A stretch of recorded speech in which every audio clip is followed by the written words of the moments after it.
Because that's what we do in our 20s. We quit our jobs, we drop out of college, and we chase our dreams. Hey y'all, it's your girl Drika Will, and this is my YouTube channel. And I'm gonna be taking you guys, or should I say I'm inviting you guys on a journey through the latter half of my 20s. Basically, I'm just gonna be sharing some of my experiences, of some of what I know, some of what I've learned, and hopefully you guys can learn from these things. Hopefully it adds value to your life. And I'm just here to be transparent and talk about some cringy things. So, as you can see from the title of this video, I quit my job in the middle of a pandemic. Why would you do that? Yeah, we're gonna talk about it. We're gonna get into some details. Without further ado, I'm just gonna jump right into the topic. I'm just gonna jump right into the story. We're gonna talk about the what's and the whys and the what's next and what to expect. All right, so it was another beautiful day. And pretty much I walked in and said I was already mentally and emotionally drained. And I just came back from a 3.5-day weekend because the day before I had come into work, I wasn't feeling well, so I went home early. It was a pretty stressful and chaotic day, to say the least. I'm gonna try and keep it as brief as possible because the story can kind of like go really long. It was a lot of things happening. You know, we had one of our leaders just being very like on our behinds because the day was so stressful. The AC unit in our facility had clunked out like completely across the entire store, and it was just really bad. Like the floors were sweaty. Thank God this we closed off the place so that clients or customers, y'all know I'm doing the most for those of you who used to work with me. So yeah, for clients and customers, they couldn't come into the store because we closed it off. So yeah, it was just us employees in there, and it was hot as crap. It's already hot as it is because of the kind of work that you're doing, but it got super hot, and like it was just really bad. Like yeah, so it was already stressful. Like I said, one of the leaders was just really on her behinds. It was such a crazy day that the director of operations and the owner of the store had to come in and had to get their hands dirty to, try and troubleshoot some of these issues because we had to keep the operations of the business going that day. Pretty much a couple things that happened. There's some remarks that were made towards me. None of them, I don't think any of them were direct jabs at me. I don't think anybody had the intentions to hurt me or cause me to, want to walk out or anything. I just think that people just have poor communication skills, and they're just not always considerate of what other people could be going through, or they're just, their mind is just focused on one thing, so they're only seeing things from one perspective, or they just respond out of their emotions. I like to give people the benefit of the doubt. So I was on break. A leader said something to me about me running breaks 5 minutes late, and little do they know the freaking mountain that I had to climb over just to get us to run breaks that early. 5 minutes late, that early, like, which was so unnecessary. I just felt like they didn't have to talk to me about that, but it is what it is. It's no big deal. So then I'll come back from break. There's stuff that's still not taken care of that's supposed to be taken care of. And I don't know if I said it already in this video, but I was one of the leaders on the team. So there's another leader who's in the same position that I was in, and I guess like they were juggling a lot, again, giving people the benefit of the doubt. So things just were a little behind. So I came in and I had told myself, because I didn't have the mental and emotional capacity to just deal with the environment that day, I had told myself, all right, I'm gonna keep myself outside in this area for the whole day. I can make that decision. It wasn't like a big deal, but I was able to just make that decision. So we were short. There was only 2 of us outside, and for what we were trying to complete, we needed 3 people, and it started to rain and all that stuff, and I didn't want to get the equipment messed up, because if you get anything wet or if anything falls, you're gonna get a write-up, which can result in a termination, which is really stupid, which I thought was stupid because some of the equipment was already damaged. So I feel like if we were working with brand new equipment, then okay, but nothing was brand new. But that's a whole nother story, y'all. I was trying to troubleshoot that and balance that, trying not to get the stuff wet. So I'm calling over the walkie subs being called back to me. I'm being pressured to perform at this level. which requires X amount of people, but I'm like, hey, I'm like speaking to the other leader, I'm like, hey, I need you to be patient with me. There's only 2 of us out here and we're dealing with all of this, so just give us a moment, like we're getting to it, you know. Just trying to communicate to let the other person know where we're at. And none of that worked. And then when I would finally call it back because I needed some backup on something, like it was like the communication was just like shut off. But whatever, I just was like, it is what it is. I was just aggravated at that point. So another person came outside and they kept bringing me different pieces of equipment, and I'm like, why you keep bringing this? Like, I don't need this. I need somebody to actually take this from me so that I can put this thing on so that the equipment doesn't get drenched or anything. And the person, and I know this might be all over the place, but I'm hoping this makes sense, y'all. I'm really hoping this makes sense. Just stay with me. And the person is like, oh, well, no, that's not why I came out here, or something like that. So then I was like, oh wait, I thought this person was gonna do it, not you. And then the guy, oops, whatever. The guy's like, oh no, that's not why I was out here. I was like, oh, well. He was like, well, where is this stuff? And I'm like, it's over here. And then he made a comment, like a little slick comment about me leaving it over there. And the way he said it, like he was kind of rude about it. And I just was like, okay. And I let it go. And then he made another comment about it. And cause I was like, okay, well, this is why I did that. Like, you know? And then he still was being like rude about it. So then I was like, okay.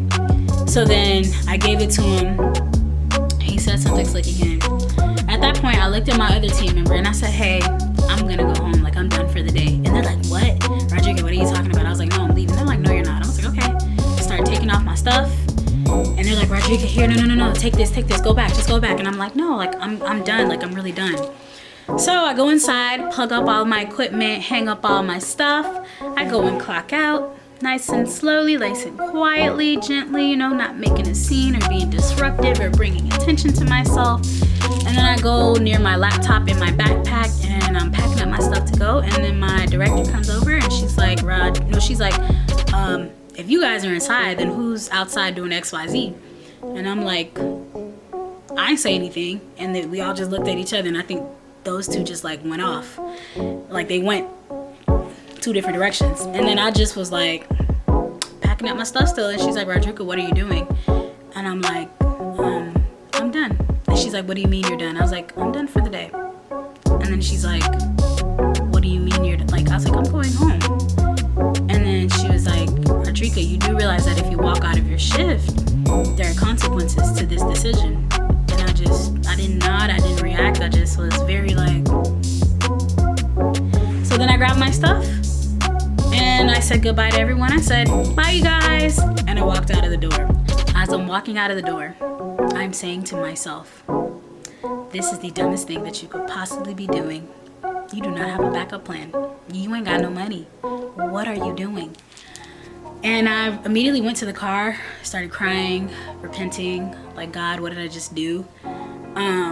Long story short, a couple of days had gone by and we were trying to decide. They were still saying, like, they called me and they were saying, like, do you plan on returning? And I was like, huh?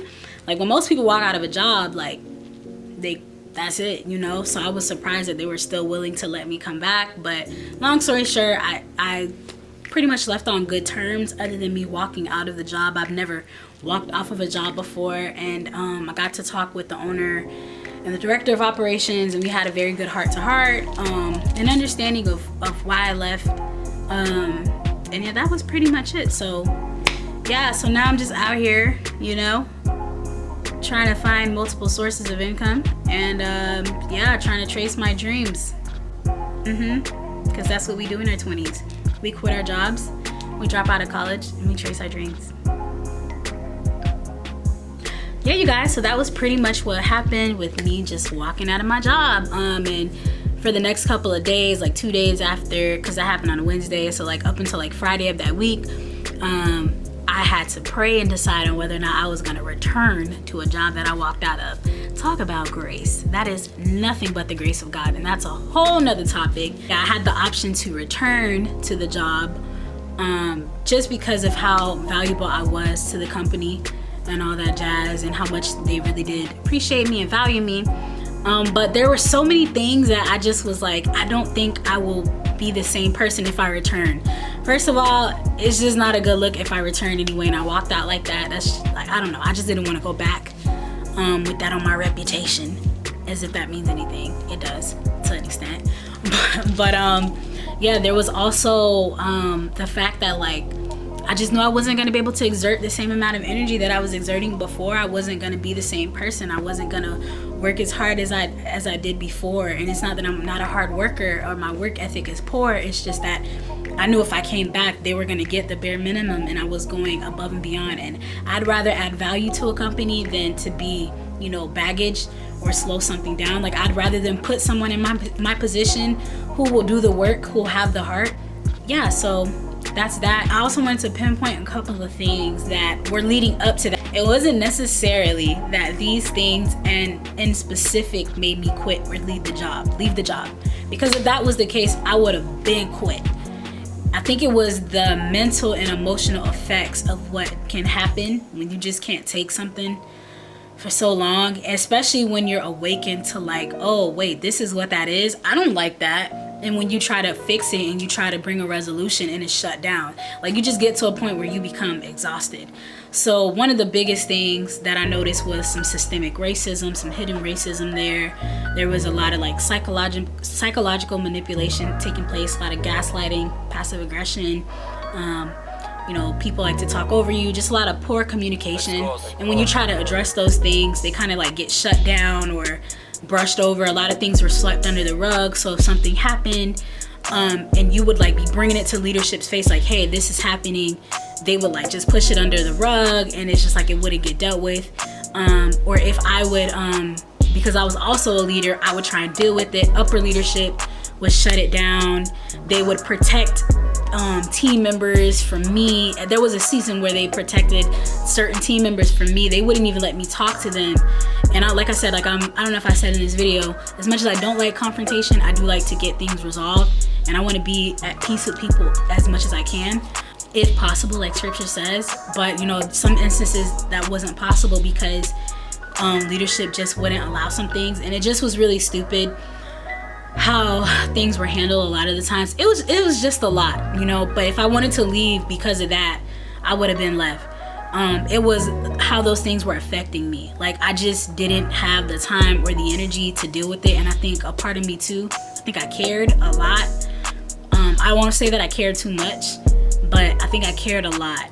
And when you care a lot and stuff like that is happening, it starts to take a toll on you. Oh yeah, there was lots of favoritism and just a lot of things that were unfair, which happens everywhere. There's like favoritism everywhere. A lot of this stuff, you just, unfortunately, you're not gonna be able to avoid it. Why? Because humans, we suck, and we just suck at treating people well sometimes. And it's not like that I was bullied and I was just this underdog there the entire time, but I definitely feel like to a degree I wasn't as appreciated as I said as it was expressed. I was offered a raise and a promotion like in the beginning of the summer, and it was like the beginning of fall, or no, it was the end of October, so like about to be winter. And you know, I'm still not seeing this come to pass. I'm being told that there's no positions available for me to get promoted now because of XYZ, but they're creating positions for other people. So there was a lot of things that I just was processing, and I just was like, I love myself too much. I love me too much. I value me too much, and I respect myself too much to stay through that and put myself through that. A lot of other folks might disagree, and they might think that, you know, my decision was irresponsible. But I will tell you guys this. I don't regret what I did at all. I do regret how I did it. I do regret walking out of the door. I wish I would have, you know, put in a 2 weeks or given them a heads up, or just did it, you know, a little more classy. But I don't regret leaving. Like, I've been at such a peace, and I've been at such a like better and healthier mental state. I'm not depressed, and I don't feel like there's this like dark cloud chasing me and following me everywhere that I go. Like, it literally is one of the best decisions that I could have made for myself, and I honestly can only attribute that to the grace of God in my life, because I'm still like functioning, like I'm still able to get things taken care of, get deadlines met, bills paid, Like, I'm literally walking on faith. And again, I never said that the Lord told me to quit my job, but I do believe that God's grace definitely covered me along the way. Now, I'm not telling you to go and quit your job and be like, all right, God's grace gonna carry me. Like, I'm not saying that, but I do believe that, you know, the Lord saw my situation. He saw the bigger picture, and he also saw the details. Yes, he saw the error and the mistake that I made, but he also saw the state and the environment that I was in. And I'm just giving you guys like a brief of what I was going through, because it just gets deep. Like, I can write a novel about some of the stuff that was taking place there. But yeah, so that was that. I will be talking about this in a future video, just how I dealt with systemic racism at my job and how I combated it, and other, you know, psychological manipulative behaviors, how I got through that and yeah, overcame it. So yeah, thank you guys so much for watching this video, especially if you made it this far into it. If you guys enjoyed this content, I need you to do me a favor, like everybody always asks, but I'm asking only if you like this video, only if it added value to you, only if it encouraged and inspired you. I want you to like it. I want you to subscribe. I want you to comment. Maybe you had a time where you walked out of a job, or you quit, or you're thinking about quitting. Like, leave your stuff below. Like, don't put your company name out there, because we ain't trying to get nobody fired or have nobody lose their job so they can't work anymore. But, you know, share your experience, share your story. Like, you never know how your story might set someone else free and how it might encourage someone else. And I'll get further into about what I am doing now and what my goals are for the future, as far as like career wise and all that stuff, because I know some of y'all nosy and y'all just want to know. Just kidding, y'all ain't nosy, y'all are, but y'all just want to know what's going on in Drika Will's life. So thank you guys so much. See you at the next video, and this is my awkward